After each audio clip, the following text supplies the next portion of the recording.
Shimla municipal corporation की हालिया budget को लेकर सियासी घमासान तेज हो गया है।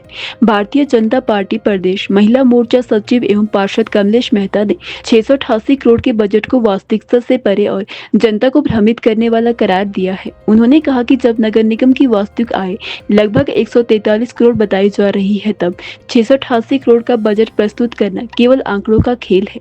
उनके शब्दों में यह स्थिति ऊंची दुकान, फीका पकवान और ढाक के 3 पात जैसी है। उन्होंने बजट में संपत्ति कर और पानी शुल्क बढ़ाने के प्रस्ताव का विरोध करते हुए कहा कि यह सीधे आम नागरिकों की जेब पर बोझ डालेगा।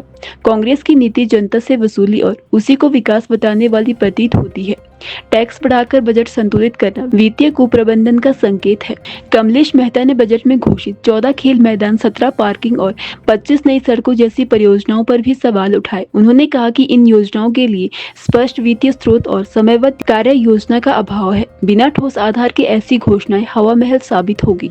उन्होंने यह भी कहा कि बजट दस्तावेजों में केंद्र सरकार से लगभग 57 करोड़ के अनुदान का उल्लेख है, जिससे स्पष्ट है कि नगर निगम अपनी आय से विकास करने में सक्षम नहीं है और बाहरी सहायता पर निर्भर है। अंत में उन्होंने कहा कि भाजपा जनता से जुड़े मुद्दों को मजबूती से उठाती रहेगी और शिमला की जनता को दिखावटी घोषणाएं नहीं बल्कि ठोस और पारदर्शी विकास चाहिए। मैं कमलेश मेहता, पार्षद नगर निगम शिमला। कल नगर निगम का वार्षिक बजट 2026-23 का पेश हुआ है, जो कि सिर्फ एक जनता को दिखावा है और जमीनी स्तर पर कुछ भी नहीं है। नगर निगम का बजट 688 करोड़ रुपए का दर्शाया है, जिसमें उनकी आय मात्र 143 करोड़ रुपए है। इतना बड़ा गैप, 688 करोड़ रुपए और आय आपकी सिर्फ और सिर्फ 143 करोड़ रुपए है। ये बजट सिर्फ कागजों में है, जमीनी स्तर पे इसकी कोई सच्चाई नहीं है। ये एक सिर्फ दिखावे और लोगों में भ्रम फैलाने वाला बजट है।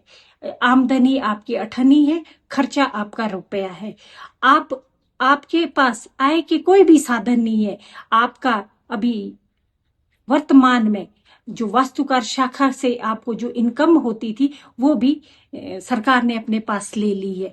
आपके पास बचा क्या है जहां से आपकी आय उपलब्ध होगी? आप सिर्फ और सिर्फ दिखावे का बजट कागजों में पेश कर रहे हैं। आपके अपनी इतने अधिक आय के स्रोत नहीं है जितना आपका खर्चा है। आपने 57 करोड़ रुपए केंद्र से अनुदान की बात कही है, जिसमें कि आप एक तरफ कहते हो कि केंद्र से हमें कोई मदद नहीं करते, दूसरी तरफ आप अनुदान के लिए केंद्र पर निर्भर है। आपने लोगों पे टैक्स बढ़ाकर, पानी की दरें बढ़ाकर, बोझ डालकर 688 रुपए करोड़ का बजट जो पेश किया है, वो बहुत ही निंदनीय बजट है। लोगों को पर बोझ डालकर आप बजट पेश कर रहे हैं। दूसरी ओर एक जो महिला हितैषी सरकार ना होकर, जैसा कि आपको ये भी पता है कि 2.5 साल में मेयर का कार्यकाल खत्म हो गया, लेकिन फिर भी वो 2.5 साल के बाद भी वो बजट पेश कर रहे हैं, जबकि ये कार्यकाल मेयर का जो कार्यकाल है अब महिला के लिए है, तब भी आप उस कुर्सी पे बैठ के बजट पेश कर रहे हैं। बहुत ही निंदनीय है। जो महिलाओं का सम्मान नहीं कर सकते, वो लोगों के हितों की क्या रक्षा करेंगे? आपने जिसमें 14 खेल मैदान, आपने 17 पार्किंग और 25 एम्बुलेंस रोड बनाने का जो बजट आपने दिखाया है, वो पिछले 2 बजटों से वो घोषणा आप हमेशा से कर रहे हैं। इनमें से 14 खेल मैदान में से एक भी खेल का मैदान 2-2.5 वर्षों में नहीं बना है। और अब आप आने वाले टाइम में आपके पास जब समय कम है, तब क्या ये घोषणाएं आप पूरी कर पाएंगे? ये एक जन विरोधी बजट है। मैं हमेशा इसका विरोध करूंगी और जनता की आवाज हमेशा उठाती रहूंगी, क्योंकि आपने पहले ये इनकी सरकार ने पहले हम पर जो नगर निगम है उनको शराब के ठेके बनाने के लिए कहा। रातों रात वो शराब के ठेके तैयार किए गए और उसका हम पर, नगर निगम पर 5.76 करोड़ का ऋण है, जो कि अभी चुकाने को है। वो पैसा आप कहां से दोगे? 350 करोड़ रुपए पानी के घोटाले के हैं, वो जिसका सरकार के पास भी कोई जवाब नहीं है।